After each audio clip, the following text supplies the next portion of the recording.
Part 20 of Deathworld by Harry Harrison. Part 20. From the beginning now, Kirk said, and leave out nothing. There is very little more that I can add to the physical facts. I saw the animals, understood the message. I even experimented with some of them and they reacted to my mental commands.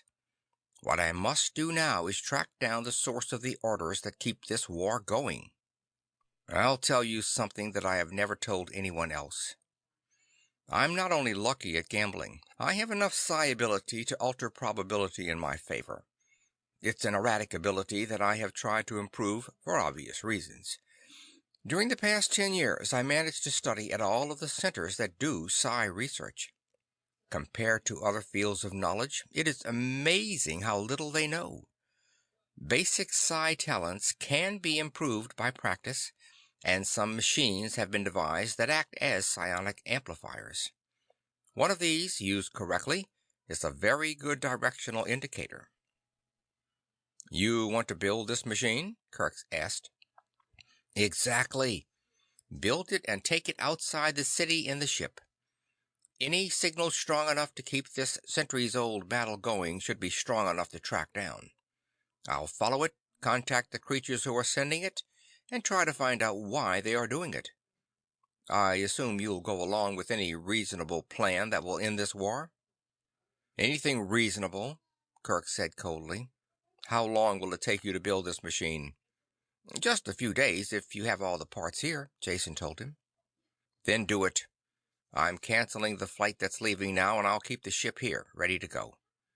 When the machine is built, I want you to track the signal and report back to me." "Agreed," Jason said, standing up. "As soon as I have this hole in my back looked at, I'll draw up a list of things needed." A grim, unsmiling man named Skop was assigned to Jason as a combination guide and guard. He took his job very seriously, and it didn't take Jason long to realize that he was a prisoner at large. Kirk had accepted his story, but that was no guarantee that he believed it. At a single word from him, the guard could turn executioner. The chill thought hit Jason that undoubtedly this was what would happen. Whether Kirk accepted the story or not, he couldn't afford to take a chance. As long as there was the slightest possibility Jason had contacted the grubbers, he could not be allowed to leave this planet alive. The Woods people were being simple if they thought a plan this obvious might succeed.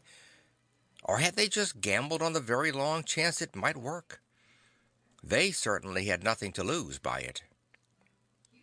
Only half of Jason's mind was occupied with the work as he drew up a list of materials he would need for the psionic direction finder. His thoughts plodded in tight circles, searching for a way out that didn't exist. He was too deeply involved now to just leave. Kirk would see to that. Unless he could find a way to end the war and settle the grubber question, he was marooned on Pyrrus for life. A very short life. When the list was ready, he called supply. With a few substitutions, everything he might possibly need was in stock and would be sent over.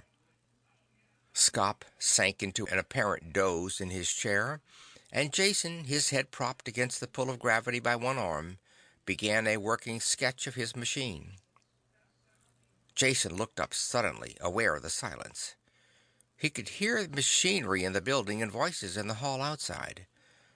What kind of silence, then? Mental silence. He had been so preoccupied since his return to the city that he hadn't noticed the complete lack of any kind of psi sensation. The constant wash of animal reactions was missing, as was the vague tactile sense of his PK. With sudden realization, he remembered that it was always this way inside the city. He tried to listen with his mind, and stopped almost before he began. There was a constant press of thought about him that he was made aware of when he reached out.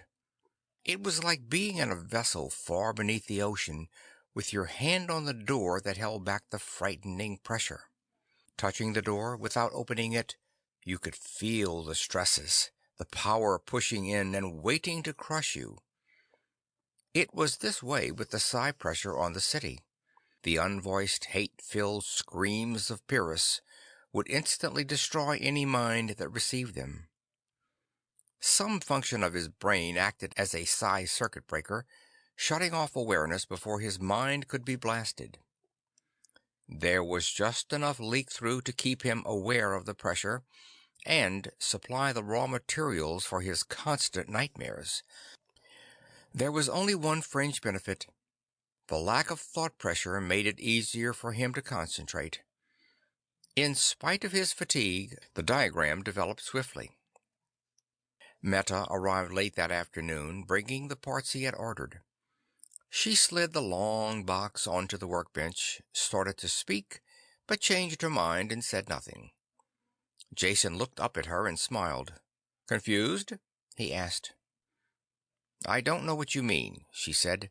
"I'm not confused, just annoyed. The regular trip has been cancelled and our supply schedule will be thrown off for months to come. And instead of piloting or perimeter assignment, all I can do is stand around and wait on you. Then take some silly flight following your directions. Do you wonder that I'm annoyed?" Jason carefully set the parts out on the chassis before he spoke. "As I said, you're confused. I can point out how you're confused, which will make you even more confused. A temptation that I frankly find hard to resist." She looked across the bench at him, frowning, one finger unconsciously curling and uncurling a short lock of hair. Jason liked her this way. As a Pyrran operating at full blast, she had as much personality as a gear in a machine. Once out of that pattern, she reminded him more of the girl he had known on that first flight to Pyrrus. He wondered if it was possible to really get across to her what he meant. "I'm not being insulting when I say confused, Meta. With your background, you couldn't be any other way. You have an insular personality. Admittedly, Pyrrus is an unusual island with a lot of high-powered problems that you are an expert at solving. That doesn't make it any less of an island.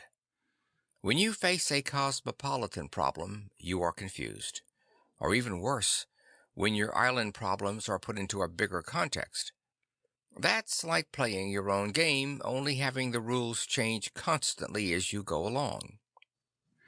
"You're talking nonsense," she snapped at him. "Pyrrus isn't an island, and battling for survival is definitely not a game." "I'm sorry," he smiled. "I was using a figure of speech, and a badly chosen one at that. Let's put the problem on more concrete terms. Take an example. Suppose I were to tell you that over there, hanging from the doorframe, was a stingwing."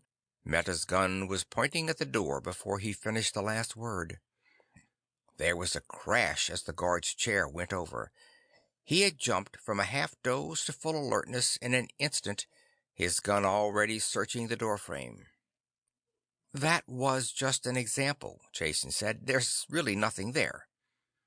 The guard's gun vanished, and he scowled a look of contempt at Jason as he righted the chair and dropped into it. "You have both proved yourself capable of handling a Pyrran problem," Jason continued.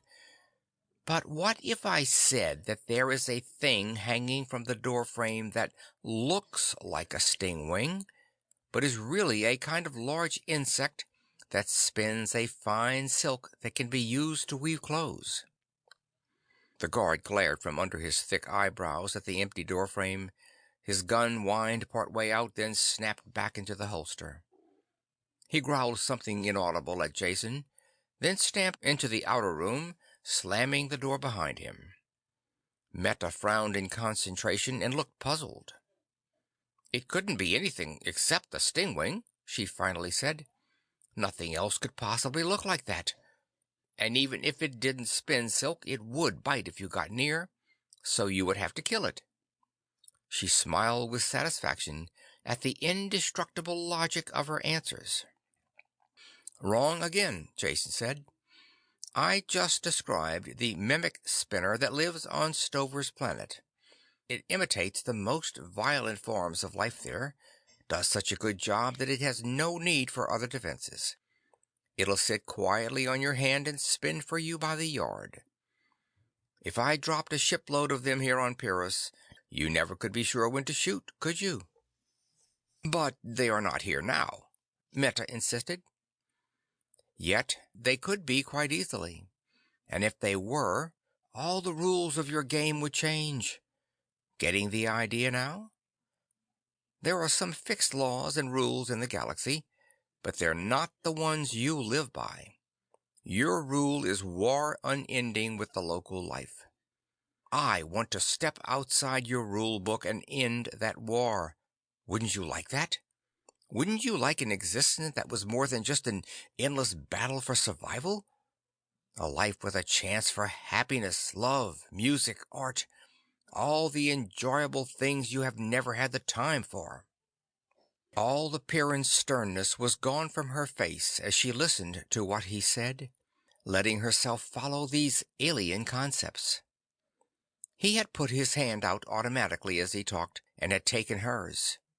It was warm, and her pulse fast to his touch. Meta suddenly became conscious of his hand and snapped hers away, rising to her feet at the same time. As she started blindly towards the door, Jason's voice snapped after her. "The guard, Scope, ran out because he didn't want to lose his precious two-value logic. It's all he has. But you've seen other parts of the galaxy, Meta. You know there is a lot more to life than kill and be killed on Pyrrus. You feel it is true, even if you won't admit it." She turned and ran out of the door. Jason looked after her, his hand scraping the bristle on his chin thoughtfully.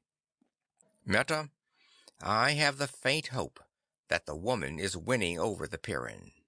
I think that I saw, perhaps for the first time in the history of this bloody war-torn city, a tear in one of its citizens' eyes."